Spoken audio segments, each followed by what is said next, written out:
যদি কখনো মন ভারী হয়, যদি কখনো মনে হয় আমি হেরে গেছি, তাহলে এটা শুনে নিও। কানহা বললেন, দুঃখের কথা কি বলবো আর। দুঃখের সাথে হলো জন্মের আগেই দেখা। জন্মের পূর্বেই আমার জন্য মৃত্যু করছিল অপেক্ষা। জন্ম হয়েছিল জেলে, মা বাবার মুখও দেখতে পাইনি।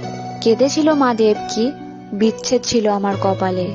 ছিলাম তো আমি ভগবানই, কিন্তু অদ্ভুত ভাগ্যের খেল। জন্মের আগেই মা বাবা দুজনেই পেল জেল। ভাগ্যের এ কি পরিহাস ছদা। জন্মদাত্রী মা হলো বঞ্চিত, আর বড় করলো মা যশোদা। যে মা করলো লালন পালন, সেই মার থেকেও গেলাম দূরে। বিধির কি বিধান বলো, কি এসেছিলাম ভাগ্য করে। দেখতে গেলে আমি সবই ছিলাম, রাজাই বলো বা দ্বারকাদেশ। তারপরেও কিন্তু কষ্টের আমার ছিল না কোনো শেষ। দায়িত্ব ছোট থেকে প্রচুর ছিল, তাই খেলা। Download ShareChat.